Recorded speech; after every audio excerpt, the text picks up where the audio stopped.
30-minute meals started, I was working in a market and none of my customers would buy the groceries. I was the grocery buyer for the store. I couldn't get anybody to buy the groceries, so I looked like I really sucked at my job. So I started a 30-minute meal cooking class to train people to will make me more successful at my job. She built an empire on 30-minute meals, quirky catchphrases, and kitchen charm. But lately, Rachael Ray's name doesn't just spark nostalgia. It raises eyebrows.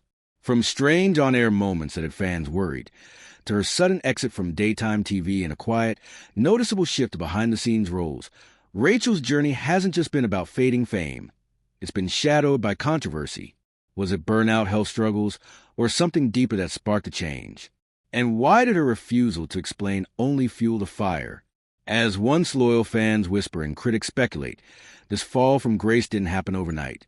It was a slow, silent unraveling that no one saw coming. Scars you can't see on camera. Before Rachael Ray ever smiled into a camera or tossed olive oil into a sizzling pan, life had already hit her hard, and more than once. The woman we know today for her warmth, her raspy voice, and her no-nonsense charm wasn't shaped in a studio kitchen. She was forged in illness, fear, and moments most people never fully recover from. Let's start with her voice.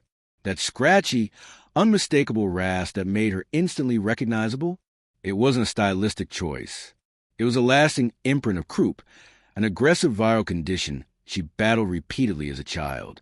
Each time, it inflamed her throat and vocal cords, gradually transforming her natural voice into something entirely different. Even when the illness was long gone, its mark remained. The rasp, the vulnerability, the occasional loss of voice during tapings and events. These became permanent companions on her journey. By the time she reached national fame, Rachael had learned to cope with the reality that her voice could betray her at any moment, but she never tried to fix it to sound more polished. Instead, she embraced it. That voice, weathered but strong, became part of the brand, genuine, imperfect, and impossible to fake. Still, it came at a price. In the year 2008, Rachael underwent throat surgery to remove a benign cyst from her vocal cords. The operation wasn't life-threatening, but it was a sobering reminder that her relentless pace, talk shows, food segments, interviews, cookbook recordings, was wearing her down. She could have slowed things down. She didn't. Instead, she found a voice coach, rebuilt her vocal strength, and kept going. Because that's what Rachael does. She keeps going. And while most people know about her culinary career, fewer know about what happened back in the year 1997, when she was just trying to survive in New York City. Living in Woodside, Queens at the time, Rachael was attacked not once but twice in the same horrifying week. The first time, a man pressed a gun into her back. The second, she was dragged into an alley and violently assaulted. She later called it a breaking point. Her body had been hurt, but her sense of safety was shattered.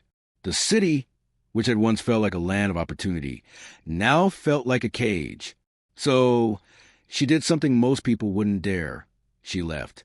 She escaped the city and returned to upstate New York, needing to breathe, needing to heal. That decision, made from a place of raw pain, turned out to be the beginning of everything. Back in the quiet, away from chaos and concrete, Rachael reignited the spark she'd always had for food. She went back to basics, teaching cooking classes, speaking to small crowds. She poured her energy into helping people find joy in the kitchen, even when life was messy, especially when life was messy. So when people say Rachael Ray is real, they're not just talking about how she talks or how she cooks. They're talking about the fact that she's carried trauma on her back and still showed up. She never tried to airbrush her pain. She let it live alongside her success. And that's rare. It's why, even when she's brusque or blunt or a little too quick with the sarcasm, her fans stick by her because they know the place that delivery comes from. It's the voice of someone who has no time for pretense, of someone who clawed her way up from rock bottom and never once pretended it was easy. Rachael didn't choose a public persona that fit the mold. She was the mold. Loud, real, imperfect, and unapologetic. That's what made her different. That's what made people trust her. And for a time, it looked like nothing could stop her. She had a hit daytime show, best-selling cookbooks, her own magazine, product lines flying off the shelves. She became the kind of name you could build an empire on. But fame is tricky. It lifts you fast and turns a spotlight into a magnifying glass. And for Rachael Ray, that spotlight would eventually shine on more than just her recipes. Legal battles, public accusations, and whispers about her private life would begin to surface. And that's where the story takes a darker turn. She's not a real chef. Before the tabloid and Twitter fingers had anything to say, this was the first blow that stung Rachael Ray the hardest. She's not a real chef. When people talk about big names in the food world, they usually bring up culinary heavyweights. Julia Child with her Paris training at Le Cordon Bleu, Gordon Ramsay, who sharpened his skills under Michelin star legends, or Bobby Flay, who came out of French Culinary Institute with fire in his veins. Rachael? She didn't come from that world. No white coat, no fancy food school, no five-star kitchen hustle. Her journey started a little differently, teaching simple cooking classes at a grocery store in Albany, trying to help busy folks get dinner on the table in under half an hour. That down-to-earth vibe got her noticed by a local CBS station. They offer her a tiny cooking segment called 30-Minute Meals. It was meant to be small, but it exploded. The Food Network called. Publishers called. A daytime show followed. And suddenly, this woman with no formal anything, as she once told the New York Times in 2005, was everywhere. But not everyone was clapping. Some critics said she was a fraud. Even Martha Stewart publicly dismissed her, saying she wasn't good enough to be taken seriously in the culinary world. That cut deep, but as her fame grew, so did the scrutiny. And one commercial, in particular, would fan the flames even more, not because of the food, but because of what she was wearing. Rachael Ray's Dunkin', disaster you might think Rachael Ray's biggest business move will be something in the kitchen. After all, her name slapped on everything from cheese graters to Dutch ovens.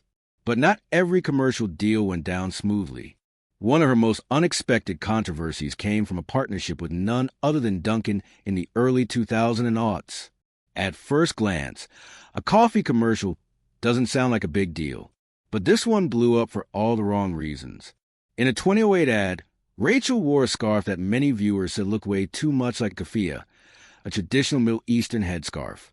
To some, especially in the heated political climate of the time, that image triggered harsh backlash.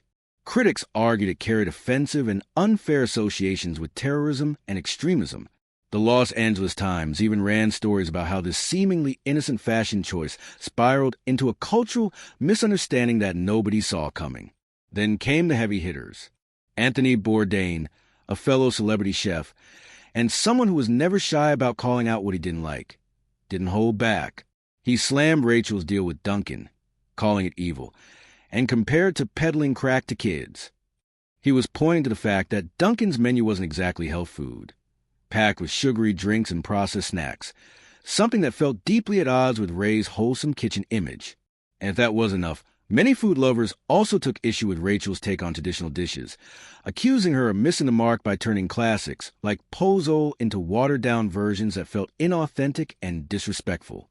So, just when you thought it couldn't get worse for Rachael's public image, well, there's more to the story. The pozole incident. Rachael Ray became a household name by bringing easy, homey cooking to millions. But one of her most unforgettable TV moments was exactly a win. It turned into a full-on controversy. It all started with a simple recipe. Red pozole. What should have been a celebration of a classic Mexican stew ended up leaving a really bad taste in the mouths of many viewers, especially within the Hispanic community. On her show, Rachael's take on pozole quickly went viral, but not for the reasons she'd hoped. People were shocked by how far her version strayed from the traditional dish. For those who grew up eating authentic pozole, it felt like an insult. Mothers from the Hispanic community took to social media, especially on YouTube, where a group called Mama posted reaction videos. These women shook their heads in disbelief, some calling the dish disgusting, others even comparing it to dog food. It got so intense that clips of their reactions spread on Instagram, sparking even more fierce criticism. The backlash wasn't just playful teasing, it got downright harsh. The Daily Mail reported someone even called Rachael's pozole a hate crime, a term no chef ever wants associated with their food. For Rachael, who had always tried to keep things light and fun, this was a wake-up call that sometimes her shortcuts didn't land the way she intended. Rachael Ray's pet food dream turns into a legal nightmare. Rachael Ray has always been about connecting with everyday people and even their pets. Back in 2008, she took a bold step outside the kitchen and partnered with Ainsworth Pet Nutrition to launch Nutrish, a line of natural pet food. Ray was so confident in the quality that she famously said she would eat the dog food herself if she had to prove just how good it was. That claim helped Nutrish take off quickly, becoming a favorite for pet owners who want wholesome options for their furry friends. But what started as a promising business soon hit a massive roadblock. In 2018, a New York dog owner named Markeith Parks filed a $5 million lawsuit against Rachael Ray Nutrish, accusing the brand of misleading customers. The lawsuit alleged that the super premium dog food contained trace amounts of glyphosate, a herbicide nobody wants in their pet's food. This was a blow to Ray's image, especially since the brand had been marketed as all natural and pure. The situation got even messier after the J.M. Smucker Company bought Ainsworth Pet Nutrition in 2018. Bobby Modi, Smucker's vice president of pet products, told the Blast they were strongly standing behind the quality of Nutrish and intended to aggressively fight these claims. After years of legal back and forth, the lawsuit was dismissed in 2021, but the damage to Rachael's reputation had already been done. If you think this was the lowest point, hang tight, because things weren't over yet. The shocking fallout of Rachael Ray's crew, one of the darkest chapters in her story, came during the COVID-19 pandemic, a time that changed so much for all of us. But for Rachael Ray, the lockdown in March 2020 wasn't just about staying safe at home. It became the spark for one of the biggest controversies she ever faced, and it hit painfully close to home. When the virus spread rapidly, Rachael announced that the rest of that season's episodes of The Rachael Ray Show will be filmed remotely, right from her home in upstate New York. Sounds like a smart move to protect everyone, right? But here's the problem. This change meant that more than 20 of her longtime crew members, people like camera operators, audio technicians, and other behind-the-scenes pros, were suddenly out of work. And not just temporarily. They lost pay for a big chunk of the season. News of the dispute quickly made headlines. Fans and crew alike were shocked to learn that so many skilled workers who helped bring the show to life were left hanging in the middle of a crisis. The story painted a grim picture. People who depended on this job to pay rent and support their families suddenly found themselves without income. It wasn't just about a TV show. It was about real people facing real hardships. Rachael Ray quickly took to her Instagram story to respond, calling the allegations disturbing. She said she and CBS were discussing solutions to compensate those affected. She promised that healthcare contributions would continue and emphasized how much she cared about her team, calling them family. But despite her words, the crew was told by November 2020 they wouldn't be coming back to the Manhattan studios for the rest of the season. That meant losing pay for roughly two-thirds of the schedule.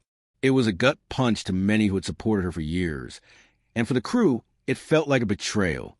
But the story doesn't end there. The end of show, in May 2023, after 17 successful seasons and nearly 3,000 episodes since its 2006 debut, Rachael Ray brought her iconic daytime show to a close. The decision, which she described as a personal turning point, came after decades of shaping the genre with her signature mix of culinary tips, celebrity interviews, and lifestyle segments. Ray noted in her farewell announcement that she was ready for the next exciting chapter, signaling a thoughtful and intentional exit rather than a fade from public view. The show had not only earned her multiple daytime Emmys, but also positioned her as a household name, known for making cooking feel accessible, joyful, and real. Instead of stepping back, Ray used the show's end as a launch pad for reinvention. She co-founded Free Food Studios alongside trusted collaborators Brian Flanagan, Anthony Amoya, and Sean Lee. The company was conceived to give Ray more control over her content and expand beyond the constraints of traditional TV. With Free Food Studios, she aimed to produce a wide range of culinary programming designed for streaming platforms, cable networks, and social media. The move aligned with shifting viewer habits and allowed Ray to blend storytelling with instructional content in new, dynamic formats tailored to modern audiences. The strategy has already proved its worth. In early 2025, several projects under the Free Food Studios banner were unleashed by Ray and her team, including the Chef's Garden on FYI, which covers regenerative farming practices and seasonal produce.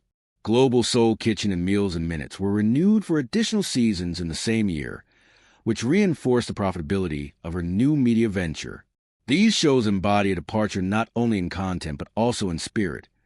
Each series is firmly anchored within Ray's passion for global food culture, sustainable cooking, and storytelling that transcends recipes. Now, disengaged from daytime television, she has only got more accountable and visible. Ray is ceaseless in between producing her content, transitioning from Italy to the U.S., and creating her podcast. The journey of Ray has seen her move from a TV host to a multimedia producer and mentor, demonstrating a shrewd understanding of the media landscape. Her resilience is aptly summed up by her go-to phrase, "If you're not dead, you go to work." The cancellation of the Rachael Ray show thus did not signify an end to her career, but rather catalyzed a much wider second act. While her career soared in fresh directions, a shadow of doubt crept in, recurring health worries. In September 2024, something unexpected happened that sent a ripple of worry through Rachael Ray's fan base. A promotional video meant to capture her usual charm, this time set against a breathtaking backdrop of Tuscany, ended up raising questions that no one was quite prepared for. The video featured Rachael telling a funny story about nearly making Tony Bennett slip on her polished floors. It was classic Ray, lighthearted, warm, and a little goofy. But what caught everyone's attention wasn't the joke itself. It was the way she spoke. Viewers noticed her speech was slower, her words slightly slurred, and the sparkle in her usual quick would seem just a bit dimmed. The reaction online was immediate and intense. Fans who had always admired her energy and bright personality began sharing their concerns in comment sections and forums, asking if she might be dealing with something serious behind the scenes. Could this be a sign of neurological problems? Was she struggling with a health issue she hadn't shared? People were desperate for answers, but none came. Rachael didn't address the speculation at all. Instead, she kept posting the kind of upbeat cooking videos and kitchen stories that had made her famous in the first place. Her silence, however, only deepened the mystery. For someone so famously candid, so open about her life's ups and downs, this refusal to engage with her audience's worries felt unusual. When media outlets pressed for a comment, her spokesperson's terse "no comment" left fans hanging, fueling even more uncertainty. People were left wondering, what was really going on with Rachael Ray? Was there something she wasn't telling us? The questions didn't fade. Fast forward to Mother's Day in May 2025, and concerns resurfaced. A new video Ray shared, a sentimental message meant to celebrate moms everywhere, again showed that same slower speech pattern that had caught so much attention before. Social media lit up once more with debates. Some viewers rushed to defend her, saying maybe she was just tired, or the years were catching up with her, or she simply had an off day. But others weren't so sure and called for transparency, demanding that she clarify what was happening. The truth was still hidden beneath layers of speculation. What really stood out during all this wasn't just a curiosity. It was the way her audience's feelings shifted. People who had stuck with Rachael through years of success, controversies, and personal struggles began to feel a strong sense of protectiveness. She wasn't just a TV personality or a celebrity chef anymore. She was someone who had weathered storms both publicly and privately. Her choice to keep quiet only increased both the empathy and the worry from those who cared about her. And through it all, Rachael remained visible. She kept working, creating, and pushing forward with the same determination that had always defined her career. Yet, behind the scenes, unanswered questions lingered quietly, casting a shadow that no recipe or smile could fully erase. This silence, this struggle that no one openly talks about, what does it mean for Rachael's future? And how will it shape the next chapter of her story? Seeking solace in podcasting. When you think of Rachael Ray, most people remember her as the energetic, upbeat chef who brightened daytime TV with her quick tips and sunny personality. But behind that cheerful smile, a quieter, more reflective side of Rachael has been emerging, one that many never saw coming. In October 2024, she surprised fans by launching a podcast called I'll Sleep When I'm Dead. It was a bold move, signaling a new phase in her career, but also a new way of sharing her story. The title alone sets a tone that's very different from what you'd expect from a celebrity chef known for fast, fun cooking. It comes from Ray's own philosophy about pushing through life's challenges, even when you're tired, bruised, or just plain worn out. The podcast wasn't about recipes or kitchen hacks. It was a space for honesty, vulnerability, and real talk about resilience and reinvention. In the very first episode, Rachael opened up about some of the struggles she'd been facing lately, including physical injuries that slowed her down and deeply personal losses that weighed heavy on her heart. One of the most revealing moments came when Ray admitted she never looks up her name online anymore because she doesn't want to get sucked into the negativity. But she remembers the worst of it, the era when there was an entire I Hate Rachael Ray website. The kind of criticism she faced was intense, relentless, and sometimes downright cruel. Honestly, the list of controversies she's been tangled up in is so long, it's almost hard to believe one person could weather all that and still be standing. Yet, here she was, laying it all bare in this new, stripped-down format. The early episodes were a mix of heart-to-hearts with celebrity friends and close confidants. They talked about everything from creative fulfillment to aging gracefully and dealing with grief. Rachel's warmth and natural curiosity shone to the microphone, just like it did on TV, but with an added layer of depth. She wasn't just entertaining anymore. She was connecting. In a February 2025 interview with People magazine, she explained how the podcast gave her the freedom to explore topics that a daytime cooking show never could. I like introducing people and being able to expand and expound on what I wish I had time to do in formats I couldn't do in before, she said. It was clear that this new outlet meant more to her than just another media gig. It was a lifeline. But then, things hit a strange low. After releasing 8 episodes between October and December, the podcast unexpectedly went quiet. Fans wondered what was going on. It turned out there were some behind-the-scenes struggles, post-holiday slowdowns, production delays, and frustrations with the team responsible for getting the episodes out. Rachael didn't mince words about it either. In February 2025, she told an interviewer bluntly, "I'm pissed at how long it takes them to put it up." Classic Rachael, always straightforward, never sugarcoating. Despite the bumps, she didn't give up. At the South Beach Wine and Food Festival in early 2025, she reassured fans that the podcast was here to stay. She talked about how important it had become as a creative outlet and how much she valued this new kind of connection with listeners. The show might not have the polish or frequency some expect from a big-name star, but what it lacks in flash, it makes up for in honesty. This wasn't just about sharing recipes anymore. It was about sharing her life, raw, imperfect, and very much still unfolding. What Rachael Ray is doing fits into a bigger trend among famous TV personalities, moving into podcasting. In today's crowded, fragmented media world, authenticity is gold. Podcasts let stars speak in their own voices, with fewer filters, fewer scripts, and more room for real emotion. Celebrities like Dax Shepard with Armchair Expert and Gwyneth Paltrow with the Goop podcast have shown how powerful this format can be. For Rachael, stepping into podcasting wasn't just about changing platforms. It was about embracing vulnerability and finding a new way to stay relevant and true to herself in a shifting landscape. But even as she finds solace in this new medium, the road ahead isn't easy. The struggles that pushed her to reinvent herself through I'll Sleep When I'm Dead are far from over. There's more to her story, tough moments, unexpected setbacks, and the kind of hard truths that make you root for someone, even when things aren't perfect. Rachael Ray's bold comeback. It's easy to think of Rachael Ray as a cheerful queen of quick meals, the woman who turned 30-minute meals into a household phrase. But in June of 2024, she surprised everyone by taking a very different turn. She wasn't in a studio kitchen anymore. She wasn't surrounded by bright lights or a clapping audience. Instead, she was back in Italy, specifically Tuscany, the same dreamy countryside where she and her husband, John Cusimano, had tied the knot years earlier. This new chapter came in the form of a show called Rachael Ray in Tuscany. It wasn't flashy or high energy. It didn't try to be. It was slower, softer, and deeply personal.